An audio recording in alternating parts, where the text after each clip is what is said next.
लोगों ने बोला है।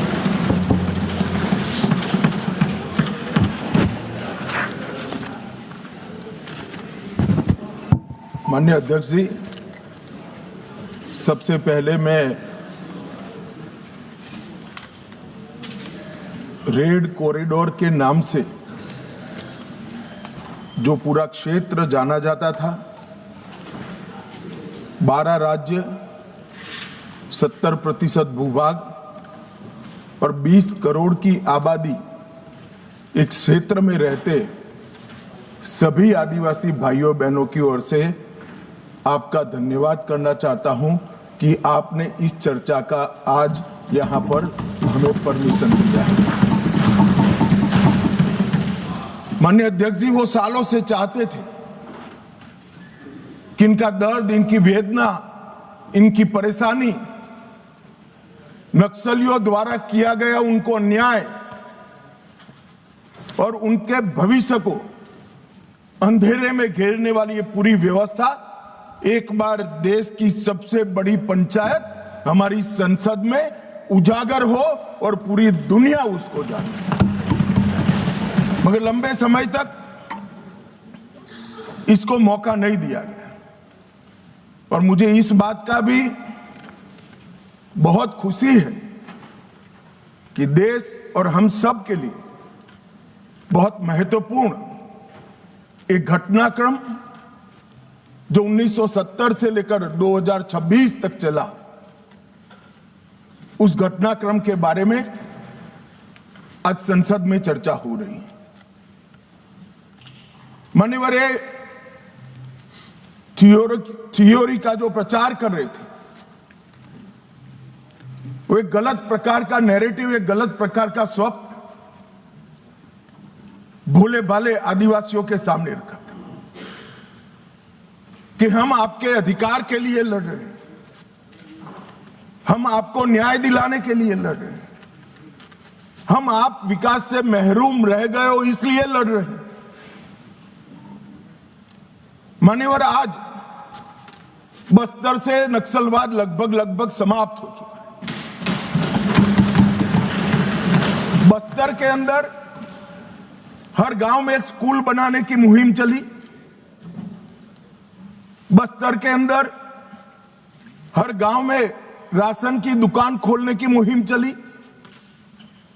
हर तहसील पंचायत में पीएचसी, सीएचसी बने, इनके आधार कार्ड बने, राशन कार्ड बने, 5 किलो अनाज मिल रहा है, गैस के चूल्हे वितरित होते जा रहे हैं।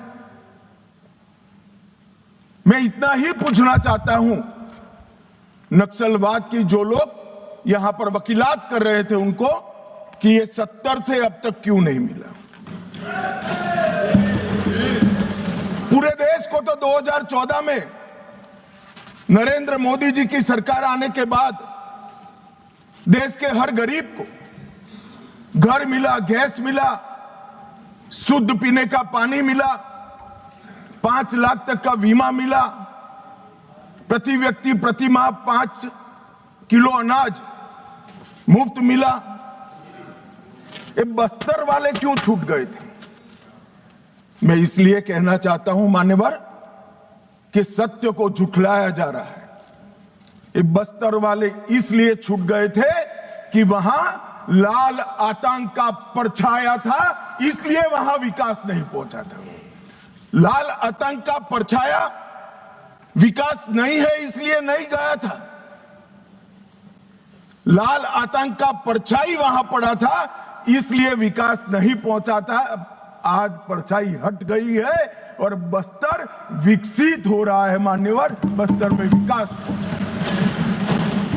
ये जो वकील बन रहे हैं एक हथियारी मूवमेंट के, कहते हैं हम अन्याय के खिलाफ लड़ेंगे।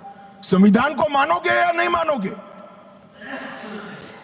किसी को भी अन्याय होता है, इसका उपाय हमारे संविधान के अंदर निहित है।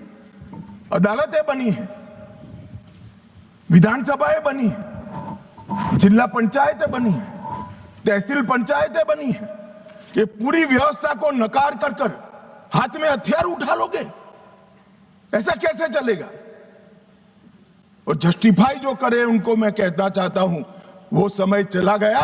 ये नरेंद्र मोदी की सरकार है, जो हथियार उठाएगा उसको हिसाब चुकाएगा। इस तरह से नहीं चलेगा। सरकार संवेदनशील है, सभी समस्याओं को सुनना चाहती है, निराकरण भी चाहती है।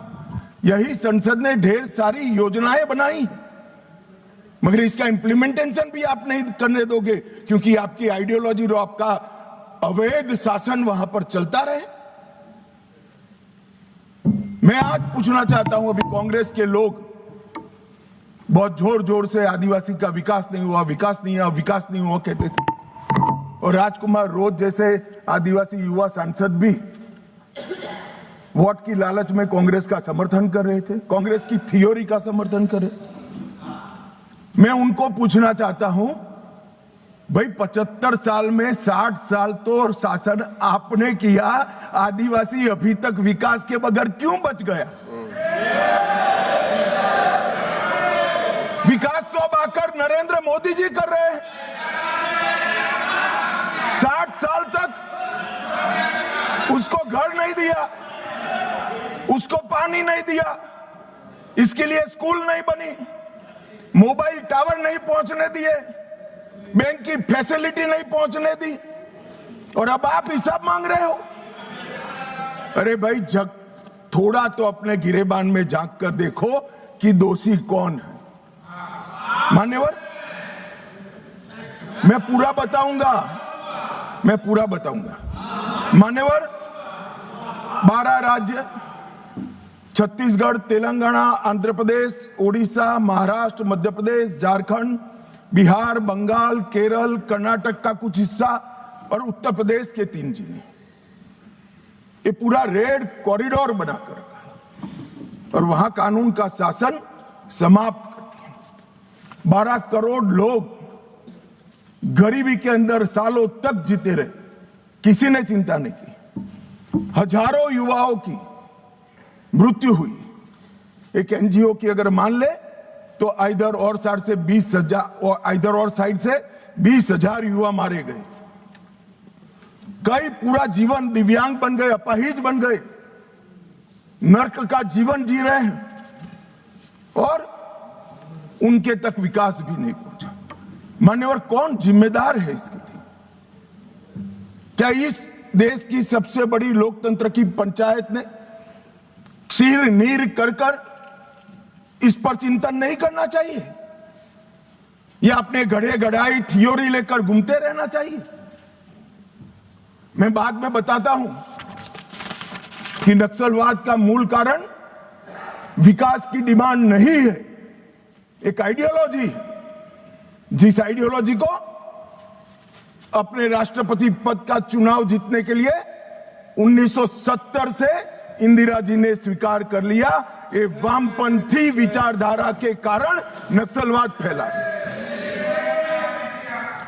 मान्यवर, प्रधानमंत्री मनमोहन सिंह जी ने पूरे देश के सामने स्वीकारा था कि कश्मीर और नॉर्थ ईस्ट की तुलना में भी देश की आंतरिक सुरक्षा की सबसे बड़ी समस्या हथियारी माओवादी, मगर कुछ नहीं हुआ। मान्यवर, 2014 में परिवर्तन हुआ और मोदी जी के शासन के अंदर कई सारी वर्षों पुरानी समस्या का निराकरण हुआ।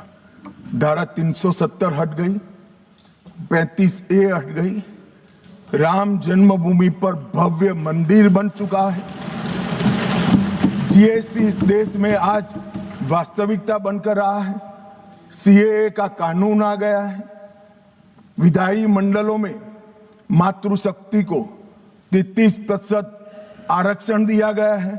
कई सारे बड़े काम जो आजादी के वक्त से इस देश की जनता चाहती थी कि कभी ना कभी हो, वो सारे काम नरेंद्र मोदी जी के 12 साल में हुए और अब ये नक्सलवाद से मुक्त भारत की रचना भी नरेंद्र मोदी जी के शासन के अंदर ही हो रही है। ये 12 साल एक प्रकार के देश के लिए बहुत शुभंकर साबित हुए।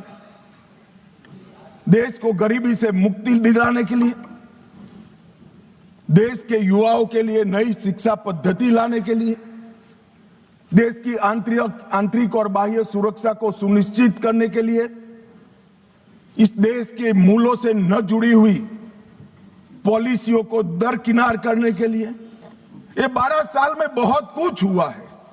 मगर मैं मानता हूं, अगर कोई पॉलिटिकल साइंस का विद्यार्थी इसका रेटिंग करना चाहेगा कि ये सारी चीजों से सबसे बड़ा फायदा किस फैसले और किस सिद्धि से हुआ है, तो निसंकोच वो पॉलिटिकल साइंस का विद्यार्थी नक्सल मुक्त भारत को नंबर 1 पर रखने से जरा भी नहीं।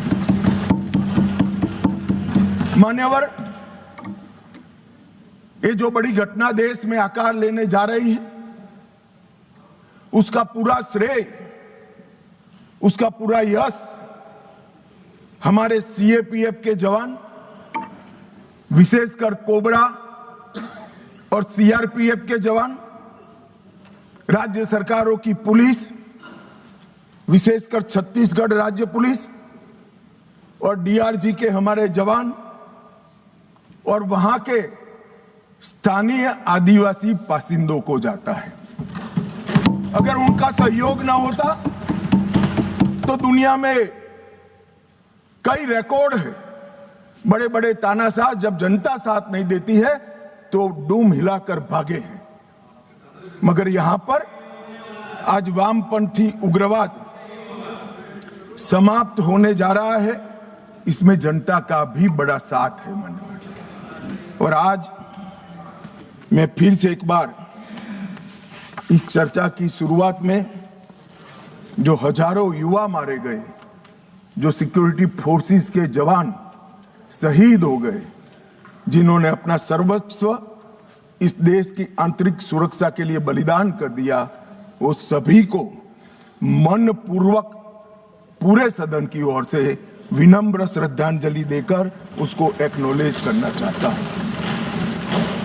मान्यवर, जो विचारधारा है इसका विकास से कोई लेन देन नहीं, विकास के मांग से भी कोई लेन देन नहीं।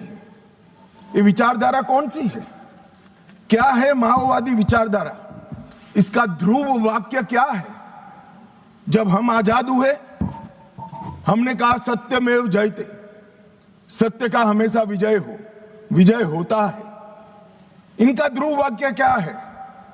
कि सत्ता बंदूक की नली से निकलती है, ये इनका ध्रुव वाक्य है। और वहां सत्ता शब्द का बहुत महत्वपूर्ण स्थान है। ये विकास के लिए नहीं है, अपने आइडियोलॉजी के अस्तित्व के लिए है, अपने आइडियोलॉजी के विचार विजय के लिए है। और आइडियोलॉजी को भोले भाले आदिवासियों में स्प्रेड कर कर सत्ता हासिल करने के लिए। यहां कोई विकास की बात नहीं है, इनका लोकतंत्र पर कोई विश्वास नहीं है। यहां ढेर सारे लोग, मैं नाम देना नहीं चाहता, मैं सुन रहा था 3 घंटे से कह रहे हैं कि अन्याय है तो अन्याय के खिलाफ लड़ रहे हैं। भाई, लड़ने का तरीका क्या है?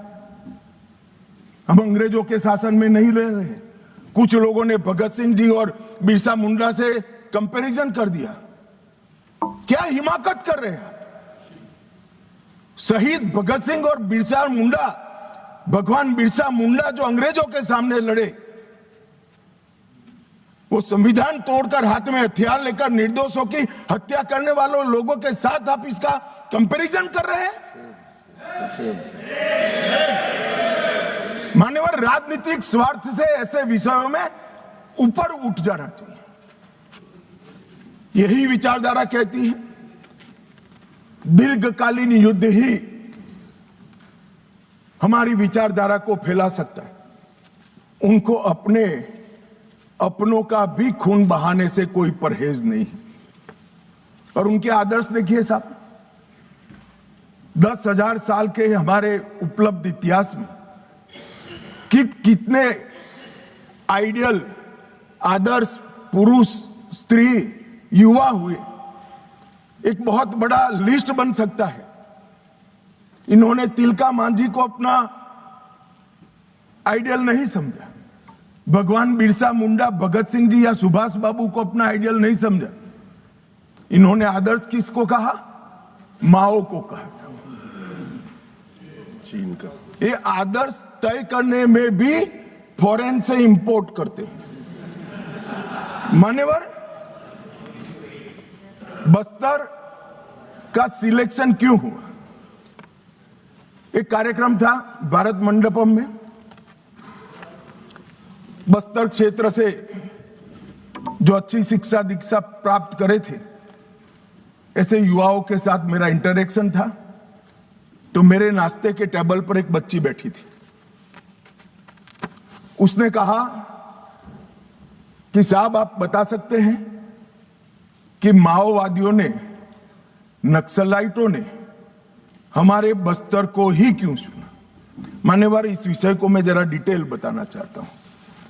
हम सब जानते हैं कि सन 47 में जब हम आजाद हुए, संसाधन बहुत कम थे।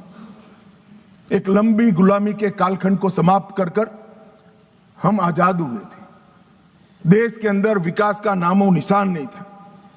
दशकों तक, लगभग 2 सदी तक इस देश को गुलामी में लूटा गया। जब नया राज्य बना तो राज्य की पहुंच कुछ क्षेत्रों में सीमित रह गई थी ही नहीं, बढ़ानी थी। ये तो समय जाते जाते बढ़ेगी। और मान्यवर, क्योंकि संसाधन कम थे, रेवेन्यू कम थी, तो विकास भी परकोलेट होते होते हर क्षेत्र में एक साथ नहीं पहुंचता है। अगर रोड बनाना है तो पूरे देश के एक साथ नहीं होते। अगर बिजली पहुंचानी है तो पूरे देश में एक साथ नहीं पहुंच सकती। तो दूर दराज के क्षेत्रों तक स्टेट की पहुंच की कैपेसिटी सीमित, वहां पर विकास नहीं पहुंचा था। राज्य का इकबाल, स्टेट का इकबाल वहां बुलंद नहीं हुआ था। अब ये कह रहे कि अत्याचार के खिलाफ, भाई अगर स्टेट पहुंचा ही नहीं था, सुनियोजित भेदभाव का वातावरण ही नहीं था, तो वहां अत्याचार कैसे हो गए? मान्यवर, एक कहानी गढ़ी जा रही है। सच्चाई ये है कि इन्होंने पूरे रेड कॉरिडोर को इसलिए चुना था क्योंकि वहां स्टेट की पहुंच कम थी। इसलिए भोले भाले आदिवासियों को बरगलाकर इनके हाथ में हथियारें पकड़ाई। मैं कुछ दृश्य बाद में आपको बताऊंगा। मुझे एक बात समझ में नहीं आई। 15 अगस्त 1947 के पहले इस देश का ट्राइबल बिरसा मुंडा, तिलका मांझी, रानी दुर्गावती, मुर्मू बंधुओं को हीरो मानकर चलता था। वो आदिवासी 47 से 70 आते आते माओ को अपना हीरो मानने लगा। ये परिवर्तन क्यों हुआ? मान्यवर, परिवर्तन विकास और अन्याय के कारण नहीं हुआ, क्योंकि कठिन भूगोल के कारण और स्टेट की अनुपस्थिति के कारण अपनी विचारधारा को फैलाने के लिए वामपंथियों ने क्षेत्र को चुना और भोले भाले आदिवासियों उन्होंने बरगलाना चालू किया, अपनी विचारधारा का अनुयायी बनाया। और थोड़ा आगे बढ़ने के बाद उनको लगा यहां तो अच्छा काम हो सकता है भाई, मगर ये पढ़ लिख जाएंगे तो हमारे साथ नहीं रहेंगे। स्कूलें जला दी, इनके बैंक अकाउंट खुल जाएंगे तो हमारे साथ नहीं रहेंगे। बैंकें जला दी, दवाखाने जला दिए और फिर कहे यहां विकास नहीं पहुंचा है। विकास को तो वामपंथी उग्रवादियों ने वो क्षेत्र में सालों तक नहीं पहुंचने दिया, जो अब नरेंद्र मोदी के शासन में वहां पहुंच रहा है, घर घर जा रहा है। गरीबी के कारण नक्सलवाद नहीं फैला, बल्कि नक्सलवाद के कारण इस पूरे क्षेत्र में सालों तक गरीबी रही। मान्यवर, मैं इसको और अच्छे तरीके से सदन के सामने रखना चाहता हूं। नक्सलवाद की जड़ें गरीबी और विकास से जुड़ी हुई नहीं है मान्यवर, वो वैचारिक है। मैं आज 60s के 4 क्षेत्र पढ़ना चाहता हूं। एक, नक्सलबाड़ी साक्षरता का दर 35% था। बस्तर साक्षरता का दर 23% था। सहरसा बिहार जो नक्सलवाद से कभी प्रभावित नहीं हुआ, साक्षरता का दर 33% था। और बलिया यूपी का नक्सलवाद से सटा हुआ, सोनभद्र से सटा हुआ जिला, वहां पर भी साक्षरता का दर 31% है। तो चारों स्थानों पर साक्षरता का दर कमोबेश समान था। प्रति व्यक्ति आय नक्सलबाड़ी में 500 रुपया थी, सबसे ज्यादा थी चारों क्षेत्र में। बस्तर में 190 रुपया थी, सहरसा में 299 रुपया थी और बलिया में 374 रुपया थी। तो प्रति व्यक्ति आय भी चारों क्षेत्र में एक समान थी, मगर नक्सलवाड़ी और बस्तर में वामपंथी उग्रवाद पनपा और सहरसा और बलिया में नहीं, क्योंकि सहरसा और बलिया की भूगोल उनके अनुकूल नहीं थी। वहां घने जंगल नहीं थे, नदी नाले, छुपने की पहाड़ियां नहीं थी। हथियार लेकर अपनी मूवमेंट करने का, आदिवासियों को दबाने का, उनको जबरदस्ती अपनी आइडियोलॉजी के साथ जोड़ने की वहां पर अनुकूलता नहीं थी। अगर विकासी पैमाना होता, अगर प्रति व्यक्ति आय ही पैमाना होता, तो देश के बहुत सारे हिस्से ऐसे थे जहां 70 में विकास नहीं पहुंचा था। वहां क्यों नक्सलवाद नहीं हुआ? और मान्यवर, आज तो मैं इस सदन में ये विचार को सिरे से खारिज कर रहा हूं। हम लोकतंत्र में हैं, हमने इस देश के संविधान को स्वीकार किया है। संविधान के माध्यम से ही आज इस महान सदन के हम सदस्य हैं। अन्याय किसी को भी हो सकता है, अन्याय किसी को भी हो सकता है, विकास कहीं पर भी कम ज्यादा हो सकता है। हम संवैधानिक रास्तों से हमारी लड़ाई लड़ेंगे या हाथ में हथियार लेकर निर्दोषों को मार डालेंगे? किस थियोरी का यहां से समर्थन हो रहा था, मैं नहीं समझ रहा। अगर आप धमकाना चाहते हैं कि ये होगा तो ये भी हथियार उठाएंगे, ये होगा तो ये भी हथियार उठाएंगे, ये डरने वाली सरकार नहीं है मान्यवर, सबके साथ न्याय करने वाली सरकार। किसी को भी अन्याय हो तो हथियार हाथ में उठा लेना, ये लोकतांत्रिक तरीका है क्या? हमारे संविधान के सारे बताए हुए रास्ते सारे कुंद हो गए, बंद हो गए? संविधान ने हर चीज की व्यवस्था की। मान्यवर, फिर से मैं एक बार नक्सलवाद की, ये तो आप पर निर्भर करता है मान्यवर। मैं आज इस बहस को देख रहे भारत के युवाओं के लिए नक्सलवाद की टाइमलाइन भी बताना चाहता हूं। मान्यवर, 1970 के दशक में नक्सलवाद की शुरुआत नक्सलबाड़ी से हुई, बंगाल से हुई।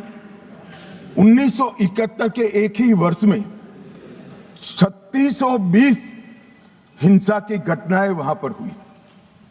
80 का दशक आते आते पीपल्स वॉर ग्रुप बन गया और फिर ये महाराष्ट्र, मध्य प्रदेश, ओडिशा, मध्य प्रदेश जब मैं बोलता हूं तो पुराना मध्य प्रदेश, छत्तीसगढ़ और मध्य प्रदेश, ये 3 राज्यों में फैले। 90 के दशक में दुनिया भर में जैसे वामपंथी विचारधारा सिकुड़ती गई, यहां पर भी उग्रवादी गुटों में और वामपंथी पार्टियों में विलय शुरू हुआ और 2004 में 2 प्रमुख गुट मिल गए, सीपीआई माओवादी का गठन किया। इस 70 से 2004 ये पूरा कालखंड में मान्यवर 4 साल छोड़कर पूरा समय कांग्रेस पार्टी का शासन रहा है। ये उनको याद रखना चाहिए। कब माओवादी विचारधारा फैली, पनपी, एकत्रित हुई, वो आपको याद रखना चाहिए। और मान्यवर 70 को भी मैं याद करना। अभी एक माननीय सदस्य जी ने बताया कि 70 में क्या हुआ था। 70 में एक नारा लगा था, आत्मा की आवाज पर मतदान का, अंतरात्मा की आवाज पर इंदिरा जी ने लगाया और संजीव रेड्डी के खिलाफ अपना एक प्रत्याशी उतारा। उस वक्त आधार तराश रहे माओवादी पार्टियों ने इंदिरा जी को समर्थन किया और अपने पार्टी में अपना वर्चस्व प्रस्थापित करने के लिए श्रीमती गांधी ने लपक लिया वो समर्थन को और 70 से लेकर जब तक 77 तक 80 तक इंदिरा जी वापिस नहीं आई, वो माओवादी विचारधारा की गिरफ्त में रही। और मान्यवर यही समय है जब नक्सलबाड़ी से शुरू हुआ ये आंदोलन 12 राज्यों में फैल गए, देश के 17% भूभाग में फैल गए और 10% से ज्यादा आबादी में पहुंच गए। मान्यवर कई सिक्योरिटी एक्सपर्ट ऐसा कहते थे कि सत्ता के समर्थन के बगैर किसी भी हथियारी मूवमेंट का देश के दिल में बीचों बीच तिरुपति से लेकर पशुपतिनाथ तक ये रेड कॉरिडोर संभव ही नहीं। अभी पूछ रहे थे राजकुमार कि कहां से हथियार आए। मैं उनको बताना चाहता हूं, जो हथियार पकड़े गए हैं उसमें से 92% हथियार पुलिस के लूटे हुए हथियार हैं। थाने लूट लिए, गोलियां लूट ली और उसका उपयोग निर्दोष जवानों को, बच्चों को, कृषकों को मारने के लिए किया है। मान्यवर ये एक भ्रांति के तरह वामपंथी विचारधारा ने इसको प्रोपेगेंडा के माध्यम से फैला है, अपनी विचारधारा को टिकाने के लिए फैला है कि अन्याय से बचने के लिए हथियार हाथ में उठाए। मगर मैं फिर से एक बार पूछना चाहता हूं, राज्य शासन और संविधान की वैधता को किसी भी अन्याय के अवेज में चुनौती दी जा सकती है क्या? अन्याय के खिलाफ लड़ने का हमारे संविधान ने रास्ता बनाया है, इसीलिए राजकुमार रोत यहां बैठे हैं, चुनाव लड़े इसलिए यहां बैठे हैं, वरना वो भी सरेंडर की लिस्ट में होते अगर हथियार लिया होता तो। आपने, हाँ, इसीलिए कहता हूं यही रास्ता है। हमने आज जिस व्यवस्था के निर्मूलन की मैं बात कर रहा हूं मान्यवर, वो लोकतंत्र की जड़ों पर वार कर रही है। लोकतंत्र का मूल सिद्धांत है किसी भी समस्या का समाधान बहस से निकल सकता है, हथियारों से नहीं निकल सकता। और मान्यवर इन्होंने इस देश में वैक्यूम खड़ा करने का प्रयास किया, स्टेट का वैक्यूम, सारी व्यवस्थाएं नष्ट कर गवर्नेंस का वैक्यूम, संविधान पर से श्रद्धा खत्म कर संविधान का वैक्यूम और पुलिस थानों को जलाकर सिक्योरिटी का वैक्यूम खड़ा करने का प्रयास किया है। मैं आज इस मंच से देश की जनता को ये बताने आया हूं कि माओवादी हिंसा करने वालों के, नक्सलिज्म की हिंसा करने वालों का दिन लद गया है। अब सरकार के लंबा समय नहीं चाहिए। और कई देशों में हुआ है, कंबोडिया, पेरू, कोलंबिया, कई देशों के इतिहास इससे भरे पड़े हैं। भयानक रक्तपात हुआ है। हमारे यहां भी 20,000 लोग मारे गए। मान्यवर ये एक वैचारिक लड़ाई, देश की जनता ने माओवादी उग्रवादियों को वैचारिक लड़ाई है। माओवादी उग्रवादियों को अन्याय के खिलाफ हथियारों की लड़ाई मानने की गलती नहीं करनी चाहिए, क्योंकि वामपंथी विचारधारा अपना आधार खो बैठी। इसलिए सारे वामपंथी ऐसे येन केन प्रकारेण अलग अलग थियरी रचित कर अपने अस्तित्व को टिकाने में पड़ी। इनका एकमात्र एजेंडा है देश में वैक्यूम खड़ा करना, देश के असंतोष को, स्वाभाविक असंतोष को हथियारों के माध्यम से दिशा देना। स्टेट का वैक्यूम, गवर्नेंस का वैक्यूम, संविधान का वैक्यूम, सिक्योरिटी का वैक्यूम और रक्तपात, यही उनका उद्देश्य है जो अब सफल नहीं होगा। मानिए, और कई सारे भोले भाले ग्रामीणों को एनिमी इन्फॉर्मर बताकर फांसी पर चढ़ा दिया। कौन सी अदालत ने फांसी पर चढ़ाया? इन्होंने जनता अदालत के नाम से एक फारस खड़ा किया, जहां ना कोई वकील है, ना कोई जज है। वो स्वयं बैठे हैं, वो स्वयं फैसले करते हैं और फांसी दे देते हैं। इसका जस्टिफिकेशन करते हुए मैंने तो सुना है। मैं आज नाम देना नहीं चाहता, वरना यहां से खड़े हो जाएंगे। मान्यवर, इसका जस्टिफिकेशन नहीं हो सकता। इस देश में संविधान का राज है। फैसला संविधान द्वारा, सरकारों द्वारा रचित अदालतों में ही हो सकता है। और अगर किसी को अन्याय हो गया तो उसके ऊपर त्रिस्तरीय न्यायिक प्रणाली है। उन्होंने पैरेलल गवर्नमेंट चलाई। गवर्नेंस का वैक्यूम कैसे चला? पैरेलल गवर्नमेंट चलाई। छत्तीसगढ़ के बस्तर में उनका होम मिनिस्टर होता था, उनका न्याय मंत्री होता था, उनका लूटे हुए अनाज को बांटने वाला खाद्य और आपूर्ति मंत्री होता था। एक जनता ने सरकार के नाम से एक भ्रांति खड़ी करी और मान्यवर विकास की योजनाओं को इन्होंने रोकने का काम किया।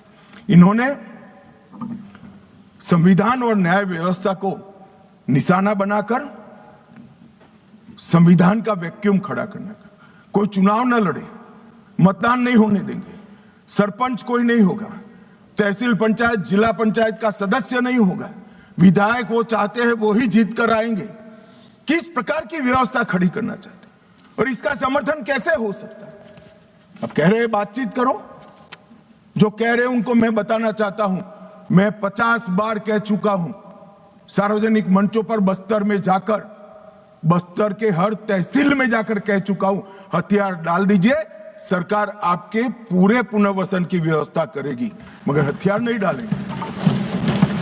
मान्यवर, हमारी सरकार का पॉलिसी है, चर्चा उसी से होती है जो हथियार डालता है, जो गोली चलाता है उसको जवाब गोली से ही दिया जाता है। कि हमारी सरकार का पॉलिसी, हथियार डाल दो। मैं आगे बताता हूं कितने लोगों ने डाल दिए और अब पुनर्वसन कर रहे हैं। और मान्यवर, इसका नतीजा यह आया कि 70 से 26 तक यहां ये चलता रहा। कई ऐसे हमले हुए, जहानाबाद का हमला, 1000 आर्म्स नक्सलियों ने सीआरपीएफ के कैंप को और जेल को कब्जे कर अजय कानू समेत 389 कैदियों को मुक्त करा कर ले गए।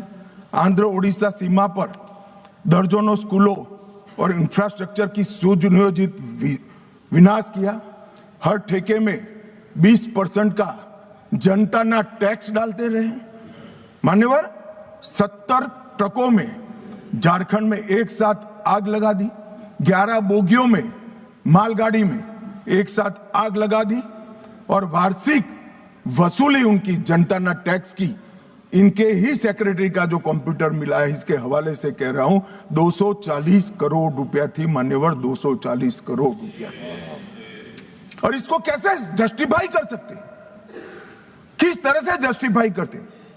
मान्यवर, मैं आज ये नक्सलवाद मूल कहां से आया, परंतु हमारे देश के लिए वो किसी भी प्रकार से ऐसी स्थिति ही नहीं थी कि जहां इस प्रकार के साम्यवादी विचारधारा, लेफ्टिस्ट विचारधारा का पनपना हो पाए। मान्यवर, मैं 1905 से 1924 रूस में साम्यवादियों ने क्रांति करी। 1914 के युद्ध में रूस की आर्थिक हालत बहुत बिगड़ गई और वहां पर भूख, महंगाई, अव्यवस्था और 1905 में खूनी रविवार की घटना ने जनता का विश्वास शासन के प्रति तोड़ दिया और उसने 17 की क्रांति की नींव तैयार की और मान्यवर मजबूर होकर निकोलस द्वितीय ने गादी छोड़ दी। वहां पर एक वैक्यूम खड़ा हुआ और वैक्यूम को भरने के लिए वहां पर लेनिन की अध्यक्षता में साम्यवादी सरकार आई। इसी तरह से चीन में एक अव्यवस्था खड़ी हुई। करोड़ों किसानों गरीबी और भूखमरी से जीवन जी रहे थे और 1921 में कम्युनिस्ट चीनी पार्टी की स्थापना हुई। माओ उनके नेता बने। कम्युनिस्टों और कुओमिंटांग के बीच में, जो वहां के सो कॉल्ड राष्ट्रवादी थे, राजा के वफादार थे, इनके बीच में युद्ध हुआ और 34-35 में एक लॉन्ग मार्च हुई और मान्यवर एक पीपल्स रिपब्लिक ऑफ चाइना की स्थापना 1939 में हुई। अब ये 1939 और 1925 वो दो महत्वपूर्ण घटनाएं हैं। इसका हमारे देश में क्या असर हुआ है समझिए साहब। जैसे ही रशिया में साम्यवादियों की सरकार का गठन हुआ, यहां पर 1925 में सीपीआई की स्थापना हुई, कम्युनिस्ट पार्टी ऑफ इंडिया। अब ये जो समर्थक है उनको मैं पूछना चाहता हूं, रशिया में कम्युनिस्टों की सरकार बनी, उसी वक्त यहां सीपीआई बना, सीपीआई की स्थापना हुई, इसके बीच में कोई रिलेशनशिप है क्या? ये सोचने की बात है।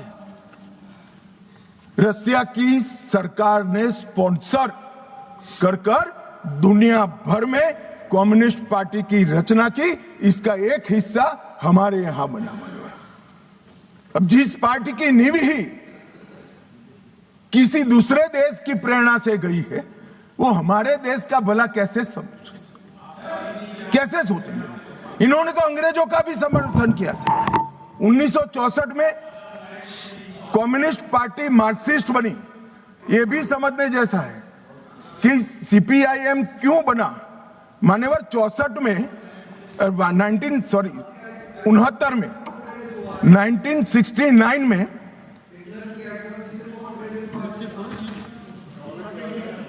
हो गया। बोलू यार, मुझे उकसाओ मत, आज मैं तय कर आया हूं, पूरी बात बताऊंगा।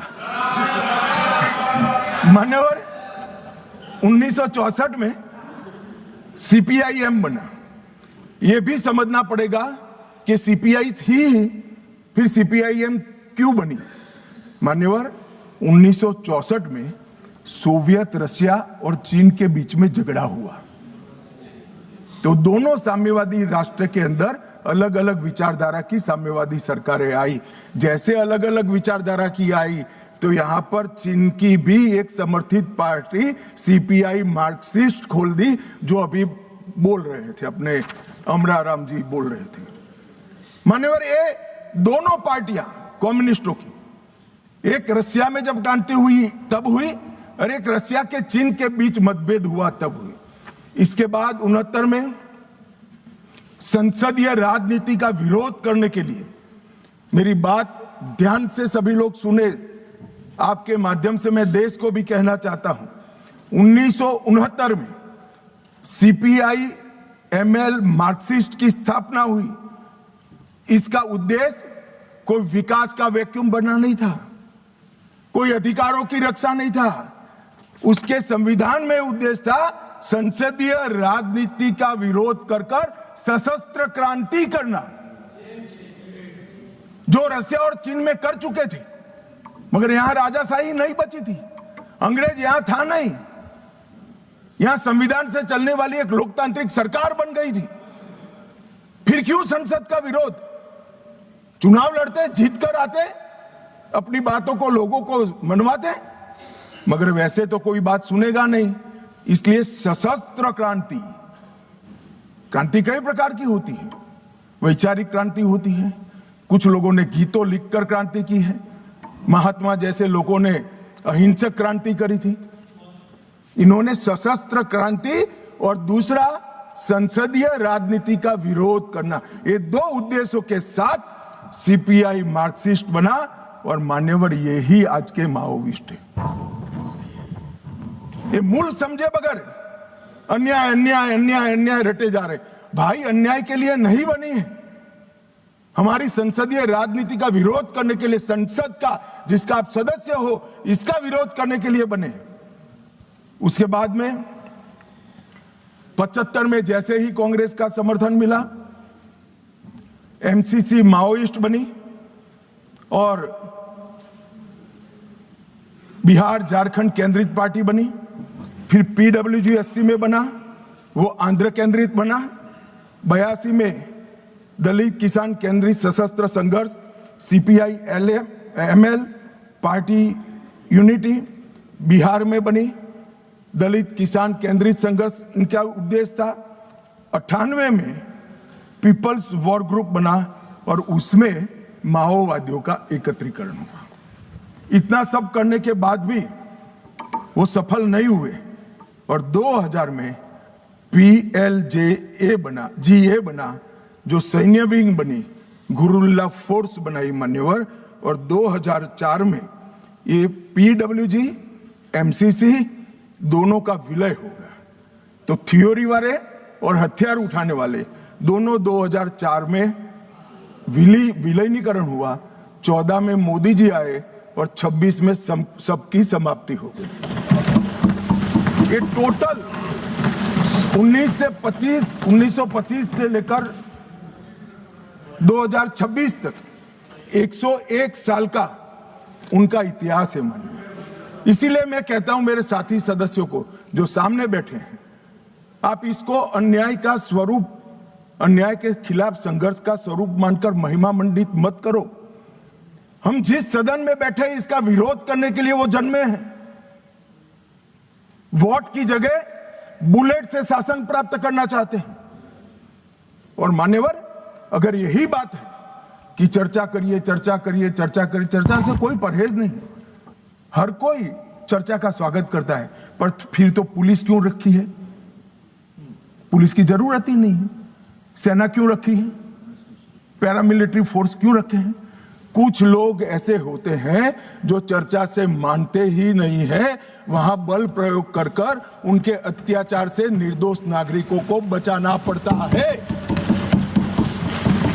जब इन नक्सलवादियों ने सैकड़ों निर्दोष किसानों को बम लगा लगा कर पैर बगैर का कर दिया, कई स्कूलों में रेड कर कर 8 साल के, 9 साल के, 10 साल के बच्चों को उठाकर ले गए और नक्सलवाद की सेना में भर्ती कर दिया, और क्या हम मुख्य दर्शक बनकर खड़े रहे? ये भारतीय जनता पार्टी की सरकार है। हर नागरिक की सुरक्षा नरेंद्र मोदी ने सुनिश्चित करी है। जो भी अन्याय करेगा नागरिकों के साथ, समझा तो ठीक है मान्यवर, वरना फोर्स इसी के लिए बनाई गई है। इसका उपयोग भी होगा, परिणाम भी आएगा, और आज आ भी गया है। मान्यवर, मैं जो इनके समर्थन में, जिनको पॉपुलर लैंग्वेज में अर्बन नक्सल कहते हैं, वो बुद्धिजीवी भाइयों को सवाल करना चाहता हूं। मैंने 6 दिन से लगभग 2000 आर्टिकल निकाले, सारे बुद्धिजीवी भाइयों ने लिखे हुए। मेरे पास इसका पूरा जिस्ट भी है। ये सभी आर्टिकलों में, सभी आर्टिकल हथियार उठाकर घूमने वाले माओवादियों के साथ चर्चा करो, वो न्याय के लिए लड़ रहे हैं, उनको मारना नहीं चाहिए, इनके प्रति सिंपैथी होनी चाहिए, सरकार विकास जल्दी करे, इस प्रकार के। एक भी आर्टिकल जो 8 साल का अबूझ बच्चे को उठा ले जाकर हाथ में हथियार पकड़ा दिए, इसकी मां के लिए नहीं है। मान्यवर, एक भी आर्टिकल अपने गांव से खेत में जाते हुए किसान का पैर उड़ गया और पूरा जीवन दिव्यांग बन गया, इसकी सिंपैथी के लिए नहीं है। 5000 से ज्यादा सिक्योरिटी फोर्सेस लड़ते लड़ते शहीद हो गए, उनकी विधवाओं के लिए एक भी आर्टिकल नहीं है, इनके अनाथ बच्चों के लिए एक भी आर्टिकल नहीं है। आपकी मानवता संविधान तोड़कर हथियार लेकर घूमने वालों के लिए ही है। इनके हथियारों से जो नागरिक मारे जा रहे हैं, इनके लिए आपकी मानवता नहीं है। मानवता के दोहरे चरित्र को मैं स्वीकार नहीं करता मान्यवर। ये मानवतावादी नहीं है, नक्सलियों के समर्थक है। अगर मानवतावादी होते तो वो किसान का पैर उड़ गया इसकी भी चिंता होगी, वो अबूत बच्चे से इसका बचपन छीन लिया इसकी भी चिंता होती।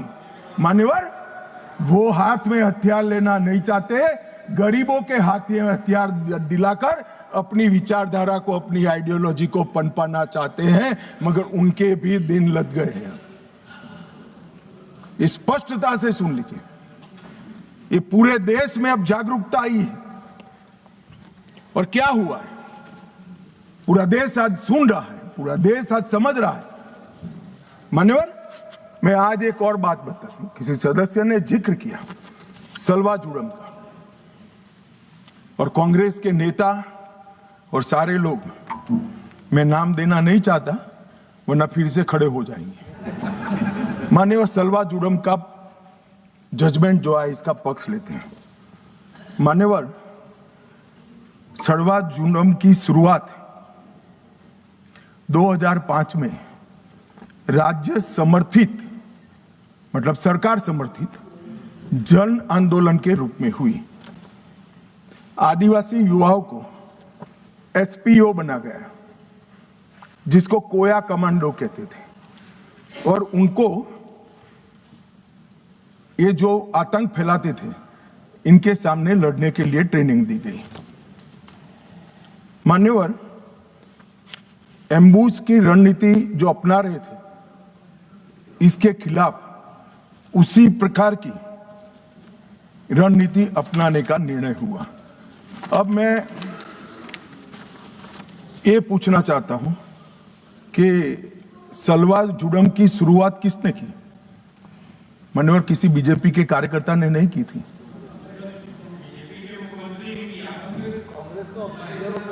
श्रीमान कर्मा ने किया था, जिनको नक्सलियों ने मौत के घाट उतार दिया, और वो कांग्रेस के नेता थे।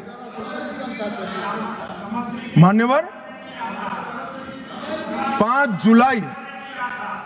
जुलाई 2011 को सर्वोच्च अदालत ने नंदिनी सुंदर और अन्य लोगों ने एक विवाद दायर किया, और सुप्रीम कोर्ट ने जस्टिस सुदर्शन रेड्डी के नेतृत्व में तय किया कि नक्सलियों के खिलाफ राज्य की ये लड़ाई गैर कानूनी है, और तुरंत ही इनको हथियार वापस लेने का ऑर्डर कर दिया। परिणाम क्या हुआ मान्यवर? उनके हथियार वापस लिए गए, नक्सलियों के हाथ में हथियार थे, इन्होंने चुन चुन कर सलवा जुड़म में जुड़े हुए लोगों को मार दिया मान्यवर। और वही सुदर्शन रेड्डी विपक्ष का उपराष्ट्रपति पद के प्रत्याशी बने मान्यवर। कांग्रेस पार्टी जो कह रही ना हमारा क्या लेन देन है, ये लेन देन है। जो देश की कानून और व्यवस्था में मानता है वो सुदर्शन रेड्डी को कभी अपना प्रत्याशी नहीं बनाना चाहिए। मान्यवर, हमारे यहां न्याय तंत्र की व्यवस्था है, जो जज बनता है उसको तटस्थ माना जाता रहे, ये हमारे न्याय तंत्र की आत्मा है। मगर कोई व्यक्ति जज बनकर अपनी व्यक्तिगत आइडियोलॉजी का उपयोग कर कर, संवैधानिक कपड़े पहनाकर अपनी आइडियोलॉजी को ऑर्डर में कन्वर्ट कर कर हजारों बेगुनाह आदिवासियों की जान जाए ऐसा फैसला देता है, तो मैं ये जजमेंट की घोर निंदा करता हूं। और मैं उन लोगों की भी निंदा करता हूं जिन्होंने उनको वोट दिए, प्रत्याशी बनाए। मान्यवर, आइडियोलॉजी जनता के भले के ऊपर नहीं हो सकती।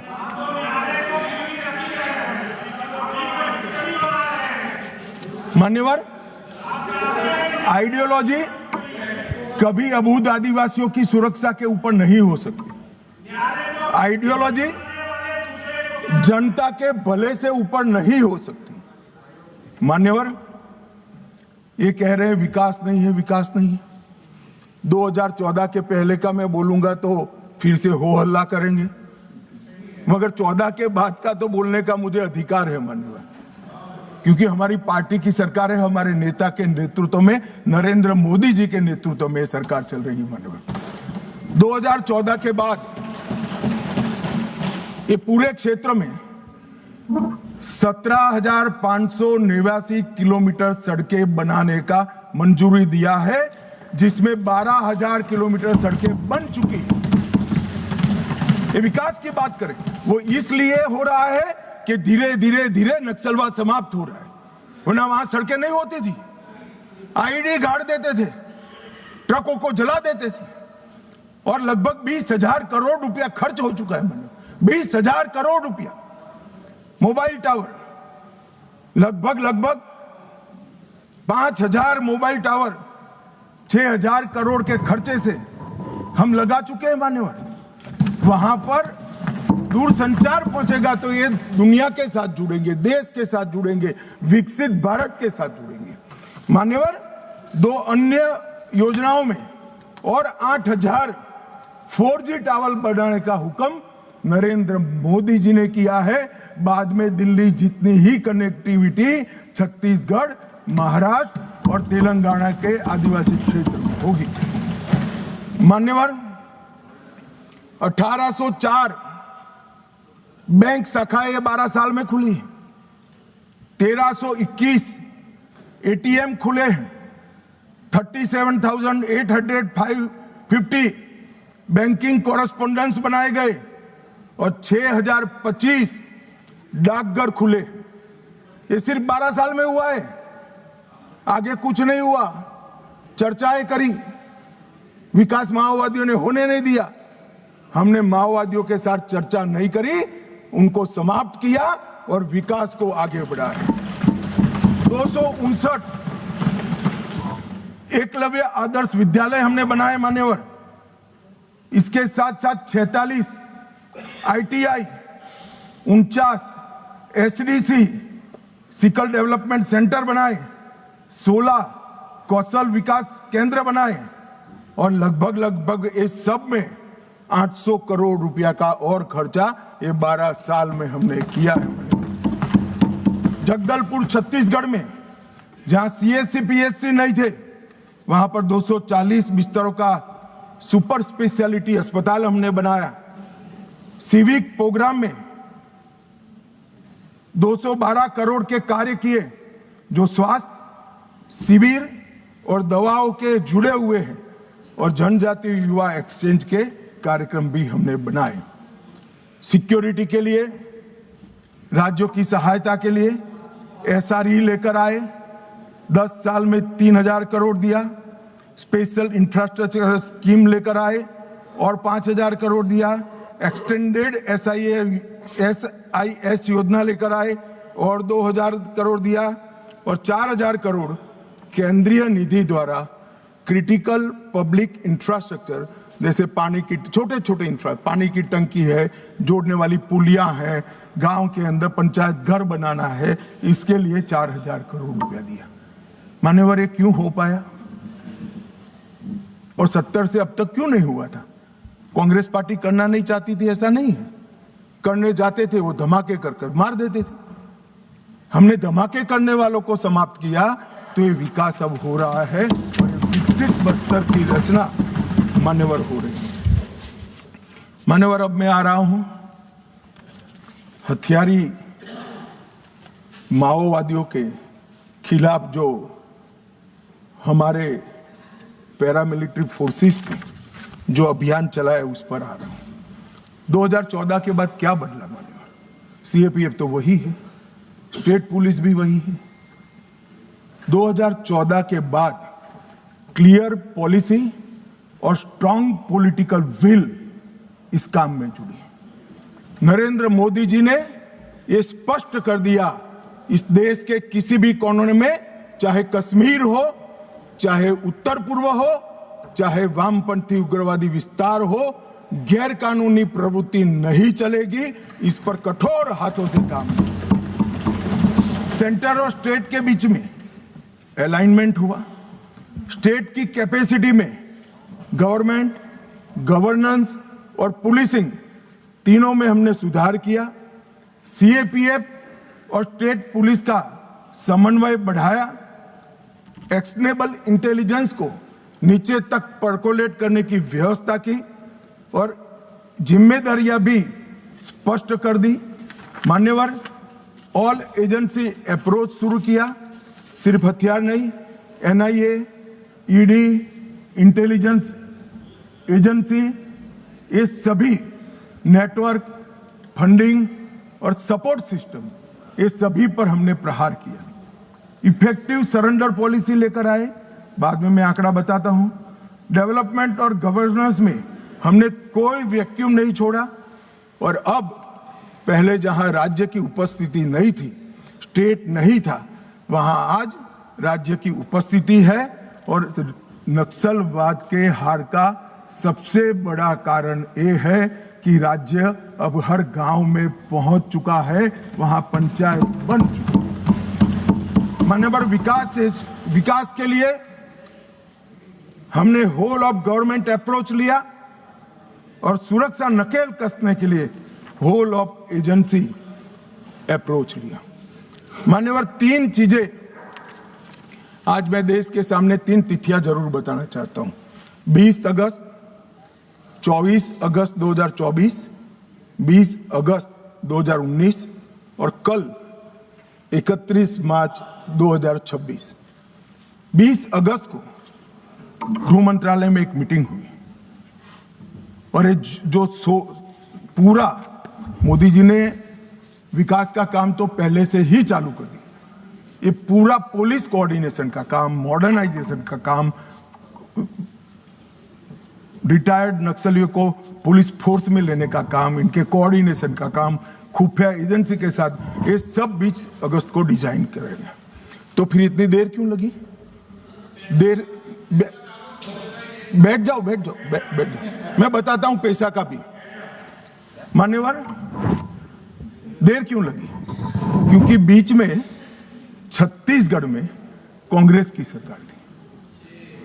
मैं आज रिकॉर्ड पर यह कहना चाहता हूं, बिहार 24 के पहले नक्सल मुक्त हो चुका था।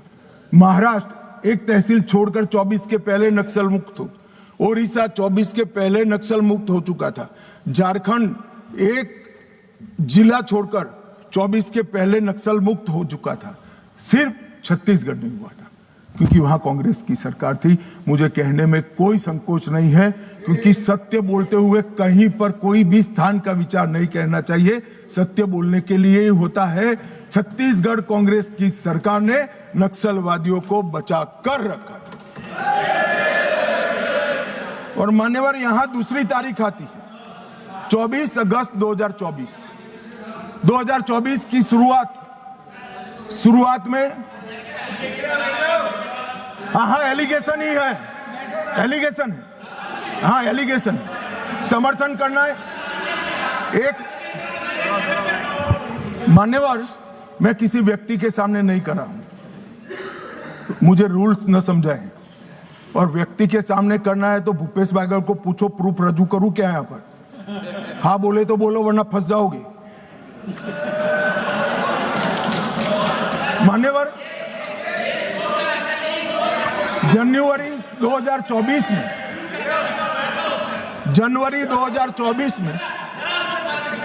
पूछ के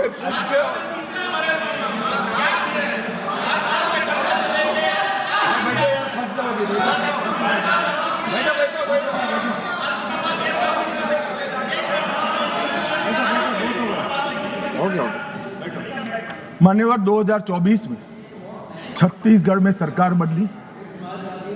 उसके दूसरे ही महीने मैं वहां गया था।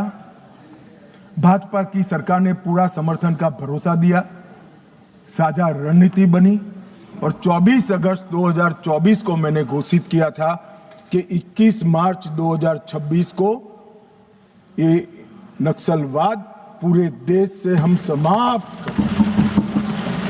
और उसके बाद जो हुआ वो मैं बताना चाहता हूं। मान्यवर, सुरक्षा घेरे में हमने बढ़ोतरी करी। मोदी जी के 11 साल में 596 फोर्टिफाइड पुलिस स्टेशन बने। नक्सल प्रभावित जिले जो 14 में 126 थे, आज सिर्फ 2 बचे। मोस्ट इफेक्टेड जिले 2014 में 35 थे, आज 0 है। नक्सल घटनाएं दर्ज करने वाले पुलिस स्टेशन जो 350 थे, आज 7 है। कैंप पिछले 6 साल में 406 नए सीएपीएफ के कैंप बनाए, 68 नाइट लैंडिंग हेलीपैड बनाए, 400 बुलेट प्रूफ ब्लास्ट प्रूफ गाड़ियां हमारे जवानों को दी गई, 5 अस्पताल हमारे जवानों के लिए बनाए गए और कम्युनिकेशन की सारी व्यवस्था चुस्त दुरुस्त कर दी गई। मान्यवर, परिणाम क्या हुआ? यहां बहुत सारे सांसदों ने कहा कि मारना नहीं चाहिए, वार्ता करनी चाहिए। मैं आंकड़े उनके लिए पढ़ रहा हूं। 24, 25 और 26 इसका संयुक्त आंकड़ा मान्यवर में पढ़ता हूं। मारे गए नक्सली 3 साल के अंदर 26 के अब तक मार्च तक 706 नक्सली मुठभेड़ में मारे गए। गिरफ्तार कितने हुए मान्यवर? 2218 गिरफ्तार हुए। उनको पकड़कर हमने जेलों में डाला है, अदालतों की शरण में ले गए और आत्मसमर्पण कितना किया? 4839 लोगों ने आत्मसमर्पण किया। और आप हमें संवाद की बात कर रहे हो? 4839 सरेंडर हुए, 2218 जेल में गए हैं और सिर्फ 706 जो सरेंडर होने नहीं देते थे, इनको बैन में रखा था, उनको पुलिस ने मुठभेड़ में मार गिराया। और मैं कहता हूं शासन का यही अप्रोच होना चाहिए। जो वार्ता करना चाहता है उसके साथ वार्ता करनी चाहिए, और जो हमारे जवानों पर, किसानों पर, आदिवासियों पर, बच्चों पर गोली चलाता है उसका जवाब गोली से देना चाहिए। यही शासन का रूल होता है, यही शासन का नियम होता है। मान्यवर, हमने संवाद, सुरक्षा और समन्वय तीनों का उपयोग किया है। नवीनतम टेक्नोलॉजी का उपयोग कर रहे हैं, सटीक निगरानी और ढेर सारे टेलीफोन बिलों का विश्लेषण करा है।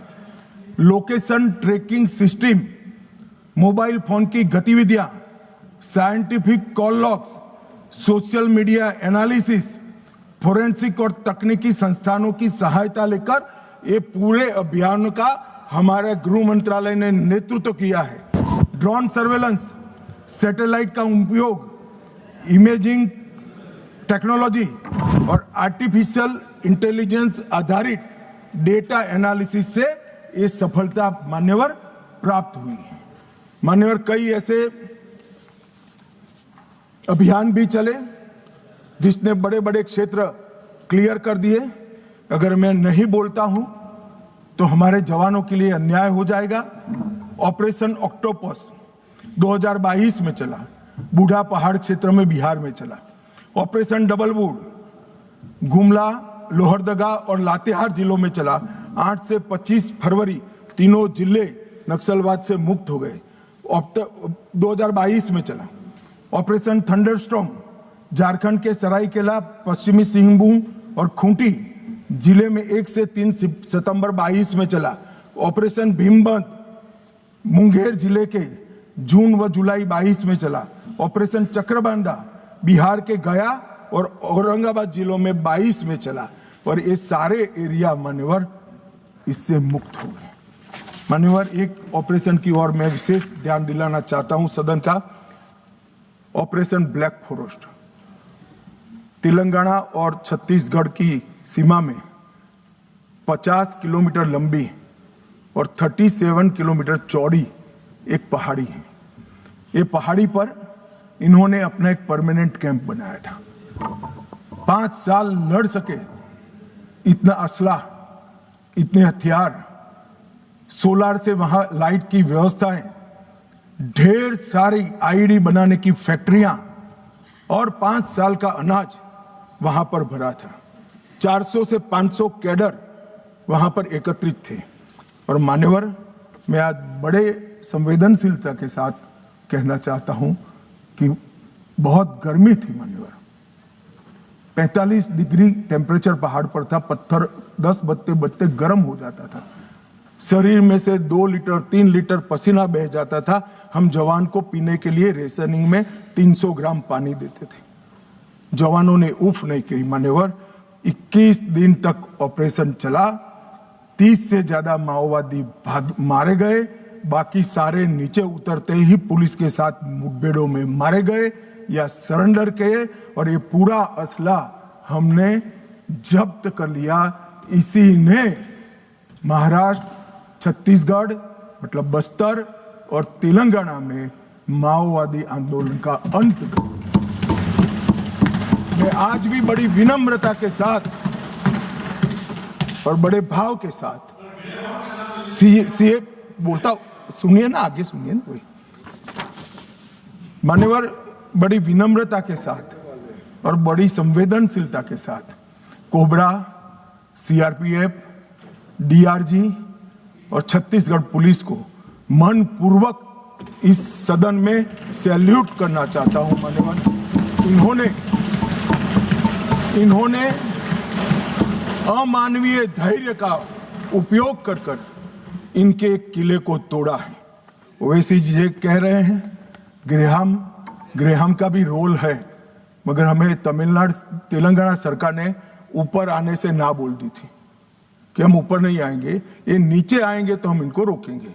इसके लिए धन्यवाद। जो नीचे आए इसको रोका है, ऊपर नहीं आए मान्यवर। और ये आज जो 2024 की इनकी मुख्य कैडर है मान्यवर, इसकी स्थिति आज मैं बताना चाहता हूं। सेंट्रल कमेटी मेंबर और पोलिट ब्यूरो मेंबर 2024 की शुरुआत में कुल 21 थे। मेरी बात ध्यान से सुनिएगा, ये इनकी पार्टी का केंद्रीय नेतृत्व है। 21 थे, 1 पकड़ा गया है, 7 सरेंडर हुए हैं, 12 मारे गए हैं और 1 फरार है। उसके साथ भी वार्ता चल रही है। मुझे लगता है वो भी जल्दी सरेंडर कर देंगे। तो 21 के 21 सेंट्रल कमिटी मेंबर और पोलिट ब्यूरो मेंबर समाप्त हो चुके हैं और केंद्रीय व्यवस्था उनकी टूट चुकी है। दंडकार्यालय में 27 स्टेट कमिटी थी, 27 की स्टेट कमिटी थी। 3 अरेस्ट हुए, 20 सरेंडर हुए, 11 मारे गए और 2 से बातचीत चालू हुई है। वो भी 37 के 37 लोग दंडकारण्य जो उनकी मुख्य स्टेट कमेटी थी वो समाप्त हो चुकी। Madhya Pradesh, Maharashtra, Chhattisgarh MMC state committee 3 surrender कर गए, 3 की ही बची थी। ओडिशा 4 बचे थे, 1 सरेंडर करा, 3 मारे गए। ओएससी ओडिशा 5 सरेंडर करे, 5 मारे गए, 10 ही थे। डिस्टर्ब रीजन ब्यूरो अरेस्ट 1 हुआ, 3 मारे गए, 1 फरार है। खाली माने 1 ही फरार है, तो 6 के 6 हो गए। और तेलंगाना में 6 सरेंडर हो गए, 3 मारे गए, 1 भी नहीं बचा है। तो उनकी पोलिट ब्यूरो मेंबर और सीएमसी ये पूरा समाप्त हो चुका है। और हमने लक्ष्य किया था कि 31 मार्च को नक्सल मुक्त करेंगे। मैं पूरी व्यवस्था होने के बाद देश को भी सूचित करूंगा, मगर मैं ऐसा बोल सकता हूं, धड़ल्ले से बोल सकता हूं कि हम नक्सल मुक्त हो गए हैं। ऐसा कहने में कोई तकलीफ नहीं। मान्यवर बसवराजू इनके महासचिव न्यूट्रलाइज हुए। हिडमा जिन्होंने 27 लोगों को मारा था, 28 वर्ष से एक्टिव थे। बसवराजू जी 49 वर्ष से एक्टिव थे। विवेक 40 वर्ष से एक्टिव था, न्यूट्रलाइज हुआ। गजरल्ला रवि 11 वर्ष से एक्टिव थे, न्यूट्रलाइज हुए। कदारी सत्यनारायण रेड्डी 46 वर्ष से एक्टिव थे, न्यूट्रलाइज हुए। गणेश उइके 44 वर्ष से एक्टिव थे, न्यूट्रलाइज हुए। वेणुगोपाल आत्मसमर्पण किया, 46 वर्ष से एक्टिव थे। वासुदेव आत्मसमर्पण किया, 36 वर्ष से एक्टिव थे। पल्लूरी प्रसाद राव चंदना 46 वर्ष से एक्टिव थे, आत्मसमर्पण किया। रामदेव माझी देवू 36 वर्ष से एक्टिव थे, समर्पण किया। टिपरी तिरुपति 44 वर्ष से एक्टिव थे, उन्होंने भी सरेंडर कर दिया है। मान्यवर, मुख्य हथियारी माओवादी समाप्त हो चुके हैं। मान्यवर, हमने एकदम ल्यूक्रेटिव पुनर्वसन पॉलिसी को भी अपनाया है। मान्यवर, आत्मसमर्पण की प्रोत्साहन राशि 50,000 घोषित की गई है। सामूहिक सरेंडर पर दुगना कर देते हैं। मोबाइल सबको सरकार की ओर से देते हैं। हथियार जमा कराने पर और मुआवजा देते हैं। पुनर्वसन केंद्र पर कौशल प्रशिक्षण व टूल किट का वितरण करते हैं। 10,000 रुपया प्रति माह 36 माह तक हम उनको देते हैं।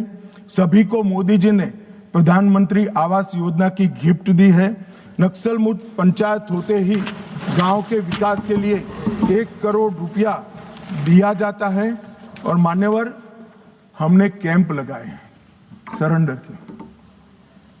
मैं आज इस सदन को बड़े संवेदनशीलता के साथ बताना चाहता हूं, मैं गया हूं वो कैंपों में। मान्यवर, कई सारी स्वयंसेवी संस्थाएं वो कैंप में सालों तक हथियार लेकर घूमने वाले नक्सलियों को सामान्य मानवीय नागरिक बनाने का प्रयास करे।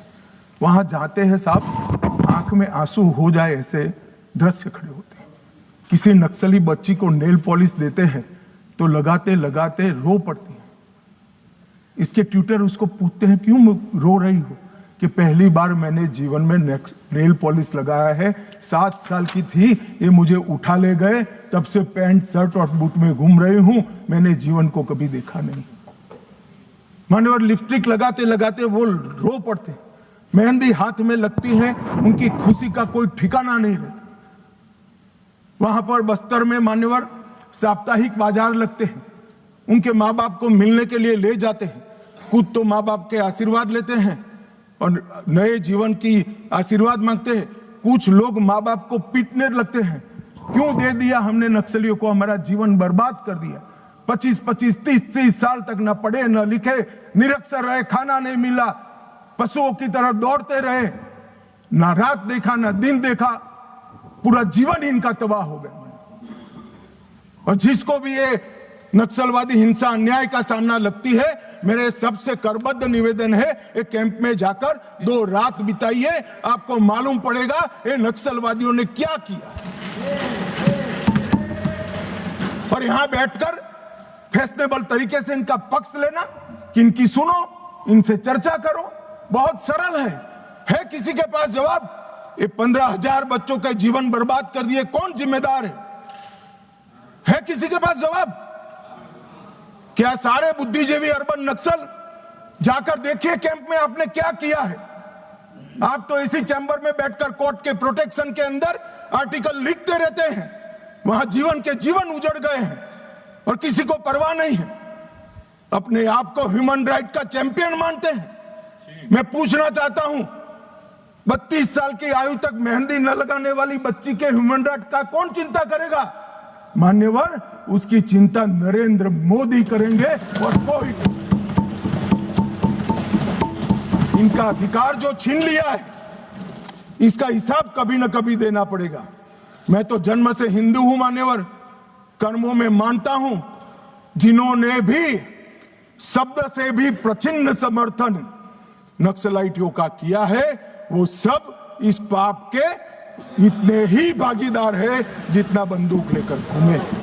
मान्यवर, इनकी नौकरी और रोजगार के लिए हमने ढेर सारे प्रयास किए हैं। मान्यवर, कौशल केंद्र बनाए हैं, 12वां इनके बच्चों के लिए 12वीं तक की मुफ्त शिक्षा करी है। महिलाओं को 2 लाख का और पुरुषों को 5 लाख का ऋण की व्यवस्था है। वहां बस्तर ओलंपिक और बस्तर पंडुम, इसके माध्यम से संस्कृति और खेल का हम बढ़ावा कर रहे हैं। और वहां पर अब 1,20,000 कलाकारों ने बस्तर पंडुम में भागीदारी ली और 5,50,000 आदिवासी खेल खेले। मेरा तो विपक्ष के सभी उन सदस्यों से विनती है कि जो इसको न्याय की लड़ाई कहते हैं वो बस्तर पंडुम और बस्तर ओलंपिक में जाएं। मान्यवर, मेरे घर पर जिनके पैर उड़ गए, हाथ कट गए, आंख चली गई, ऐसे लोग आए थे, नाश्ता किए थे। मैं जानता हूं उनकी वेदना। राष्ट्रपति जी ने भी उनको बुलाया था। कभी 1 घंटा तो उनके लिए निकालो भाई। इन पर जुर्म डालने वाले के लिए भाषण करने के लिए आपके पास बहुत समय है। वो जुर्म का परिणाम देखने के लिए 1 घंटा निकालिए, ऐसा मेरा निवेदन है। मान्यवर, आज मैं यहां पर अंत में 2070 से नक्सली आतंक क्यों चला इसके तय में भी जाना चाहता हूं। मान्यवर, जब मनमोहन सिंह की सरकार बनी तब एक NAC बनी थी, नेशनल एडवाइजरी काउंसिल। PM की काउंसिल ऑफ मिनिस्टर तो हमने सुनी थी, पार्लियामेंट में बहस के दरमियान सदस्य एडवाइस दे वो भी सुना था। एक नई national advisory council, extra constitutional forum खड़ा किया गया जो देश के कानून बनाता था। इस फोरम में कौन था मान्यवर? सोनिया जी इसकी अध्यक्ष थी, हर्ष मंदर इसके सदस्य थे। उनके NGO अमन वेदिका में शीर्ष नक्सली नेता की पत्नी को जिम्मेदारी दी गई थी और रिकॉर्ड है कि वह उन नक्सलियों में शामिल थी जिन्होंने अपहरण के केस अर्बन एरिया में किए थे। और मान्यवर, NAC देश का नीति निर्धारण करती थी। रामदयाल मुंडा वो कहते थे नक्सल ऑपरेशन जरूरत से ज्यादा कठोर है। ये प्रच्छिन्न समर्थन ने ही नक्सलियों की हिम्मत बढ़ाई। Shabnam Hashmi, Ram Puniyani, Usha Ramanathan, NC Saxena, Jean Dreze, Farah Naqvi और मान्यवर एक विनायक सेन, वो 2010 में अदालत द्वारा दोषी पाए गए, फिर भी प्लानिंग कमीशन की हेल्थ स्टीयरिंग कमेटी और ऐसे महत्वपूर्ण पदों पर उनको रखा गया। और जयराम रमेश ने एक महेश राउत को, जो नक्सली था, उसकी रिहाई के लिए तत्कालीन कांग्रेस के मुख्यमंत्री को पत्र लिखा था। और मान्यवर, ये नंदिनी सुंदर, रामचंद्र गुहा, EAS शर्मा, ये सारे लोग सलवा जुडम के केस के साथ भी जुड़े थे।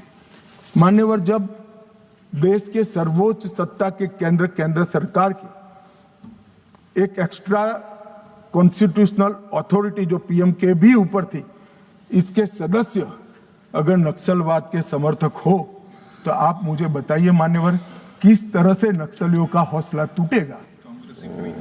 कैसे टूटेगा? और एक कांग्रेस पार्टी ने किया था।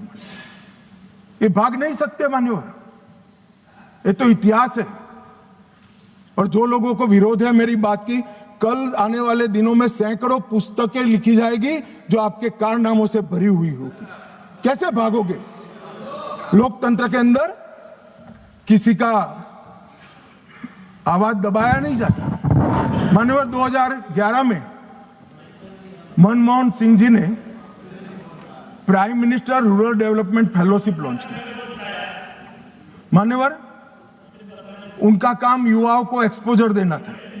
इसमें एक महेश राउत फेलो बने जो महाराष्ट्र पुलिस के नक्सलियों के साथ संबंध के चलते महाराष्ट्र पुलिस के केस में जेल में गए।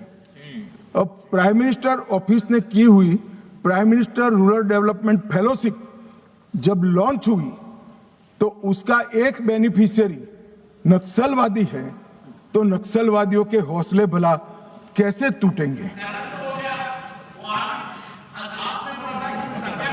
मान्यवर, मान्यवर 2010 गृह मंत्री चिदम्बरम जी ने एक वक्तव्य दिया,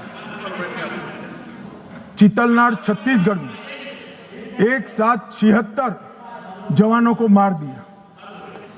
उसके बाद जेएनयू, जिसका भी अमरा राम जी महिमा मंडन करते थे, जेएनयू वो यूनिवर्सिटी में उत्सव मनाया, वहां एक नृत्य किया कि 76 पुलिस के जवान मारे गए और नृत्य में जमीन पर भारत का तिरंगा बिछाकर पैर के नीचे रख कर नृत्य किया। इसका समर्थन ये मान्यवर करते हैं। मान्यवर चिदम्बरम साहब 76 जवान मारे जाने के बाद किसी को खाना मुंह नहीं लगता, पानी हलक से नीचे नहीं उतरता है। मान्यवर चिदम्बरम साहब ने कहा, हम आपसे, मतलब कोट अनकोट है और नक्सलियों को कह रहे हैं, हम आपसे हथियार डालने के लिए नहीं कह सकते क्योंकि हम जानते हैं आप ऐसा नहीं करोगे, क्योंकि आप हथियारबंद आजादी की लड़ाई में विश्वास करते हैं। मान्यवर किस प्रकार से देश चला है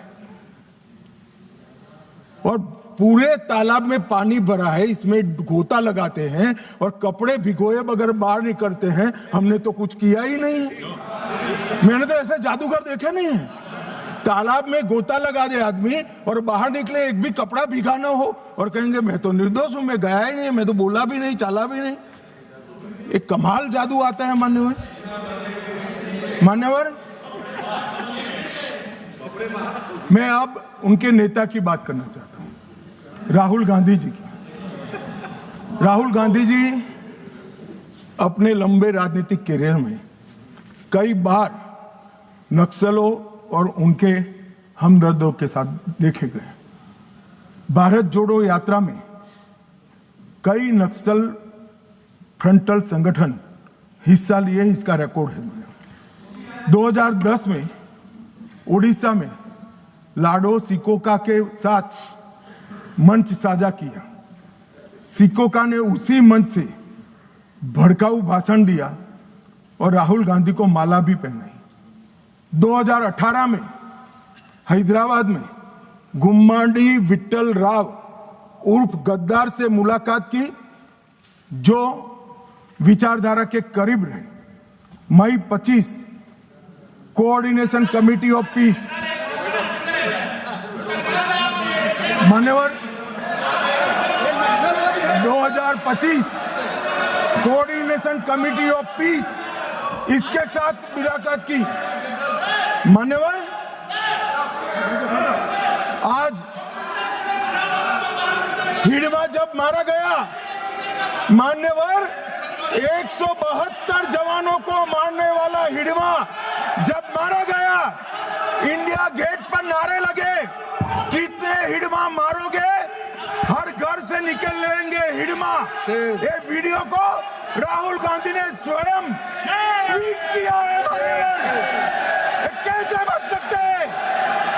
इन्होंने 70 से लेकर मार्च 26 तक नक्सलवाद का समर्थन किया है, ये नरसंहार का समर्थन किया है और 20,000 लोग जो मारे गए, इसका दोषी अगर कोई एक है तो कांग्रेस की वामपंथी विचारधारा वाली पार्टी। नक्सलों के साथ रहते रहते ये पार्टी और उनके नेता खुद नक्सलवादी बन गए हैं। और इसका जवाब इस देश की जनता को चुनाव में देना पड़ेगा। ये बात यहां से रुकेगी नहीं, जनता की अदालत में जाएगी मान्यवर, और इसका जवाब उनको देना पड़ेगा। मान्यवर फिर से एक बार ये लड़ाई में जो जवान जिस फोर्स के शहीद हुए हैं, अपाहिज हुए हैं और जो नागरिक मारे गए, वो सबको पूरे सदन की ओर से मनपूर्वक श्रद्धांजलि देकर मेरी बात को पूरा करता हूं।